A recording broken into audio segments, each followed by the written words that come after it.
ব্রাহ্মণবাড়িয়ার এই হসপিটালে এসেছি আমি আজকে বিশেষ একটা কারণে এসেছি। কেন ওই 200 কিলো জার্নি করে আমি ব্রাহ্মণবাড়ি আসলাম, আপনারা আসেন আমার সাথে, আমি বিষয়টা দেখাচ্ছি। শোন ভাই, আইসো তো আমার সাথে। আমি আজকে আসতেছি ডক্টর খন্দকার আব্দুল কাইম স্যারের কাছে। মে কাম স্যার? আসসালামু আলাইকুম স্যার, ভালো আছেন? আমি আজকে ডাক্তারের কাছে এসেছি যেখানে ভিজিটিং কোনো খরচ দেওয়া লাগছে না। আসলে আমরা জানি যে ডাক্তারের সাথে দেখা করতে গেলে টাকা লাগে, কিন্তু আজকে আমি কত লাকি, আমার সৌভাগ্য যে ডাক্তারের কাছে এসেছি ডাক্তারের কাছ থেকে টাকা নেওয়ার জন্য। আমি কি ভুল বললাম? আচ্ছা, উনি আমাকে সকালবেলা ওনার সাথে কথা যে বিলাল, তুমি যে গতকাল একটা কাজ করলা, ওই যে শাঙ্কু, ওর যে সমস্যাটা, আমি ওনার জন্য সহায়তা করতে চাই, ওনার জন্য কিছু করতে চাই। আমি সকালে শোনা মাত্র এখন 4:30 বাজে, বিকেল 4:30 বাজে, আমি গাড়ি নিয়ে চলে আসছি।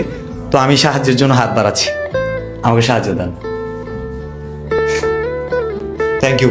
এটা একটু কাউন্ট করেন। আমি সেই সাথে একটু জানতে চাই আপনার সম্পর্কে, আমার জানার কৌতূহল অনেক বেশি। আচ্ছা, আমি খন্দকার আব্দুল কাইম মানসুর। আমি দীর্ঘদিন যাবৎ এই নাসিরনগর আধুনিক হাসপাতালে আরবি হিসেবে কর্মরত আছি। তো এই ডাক্তারি পেশার পাশাপাশি আমি একজন কন্টেন্ট ক্রিয়েটর হিসেবে গত 6 মাস যাবৎ কাজ করতেছি। তো আলহামদুলিল্লাহ আমি আমাদের স্বাস্থ্য রিলেটেড কিছু পরামর্শ সাধারণত সবসময় দিয়ে থাকি।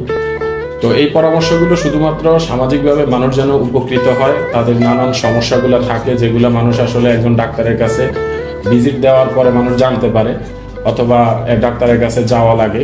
কিন্তু সেক্ষেত্রে আমি চেষ্টা করি যাতে একজন মানুষ ঘরে বসে এই অনলাইন প্ল্যাটফর্মের যুগে সবাই যাতে উপকৃত হয়, কিছু কিছু বিষয় সম্পর্কে যাতে জানতে পারে। তো এরকমই একটা অবস্থায় আমি থটস অফ বিল্লাল ভাইয়ের একটা ভিডিও গতকালকে দেখি। ওই ভিডিওতে আমি শাঙ্কু ভাই খুবই অসহায় একজন মানুষ, হসপিটালে ছিল। আমি সম্ভবত শেরপুর উপজেলা স্বাস্থ্য কমপ্লেক্সে আছে, নকলা থানা বাসিন্দা। তো ওনার ওটা ভিডিওটা দেখার পরে ওখানে আমার কাছে মনে হলো যে আমরা যদি কোনো সহযোগিতা আসলে করতে পারি এই ভাইটার জন্য, তাইলে হয়তো বা আল্লাহ তাআলার হুকুমে যতটা সম্ভব চেষ্টা করা যায় আর কি। পুরোপুরি চিকিৎসা খরচটা আসলে বহন করা সম্ভব না, তারপরও যতটুকু সম্ভব। তো সকালবেলায় বিল্লাল ভাইয়ের সাথে কথা বলার সাথে সাথে বিল্লাল ভাই চলে আসছেন আমার এখানে। আসার পরে তো আমি আমার পক্ষ থেকে 1 লক্ষ টাকা এই শাঙ্কু ভাইয়ের জন্য দান করতেছি বিল্লাল ভাইয়ের মাধ্যমে, যাতে উনি সাহায্য সহযোগিতা পায়, এতটুকু। আমি পৌঁছাই দিব। আমার আপনার সম্পর্কে জানার কৌতূহল অনেক বেশি এই কারণেই যে আমাদের এই যে অনেক দূরের মানুষের প্রতি আপনার যে ভালোবাসা এবং কাজ করার যে স্পৃহাটা এবং যেটা আমাদের জন্য দিলেন, এটা তো আমরা চিরকৃতজ্ঞ। কিন্তু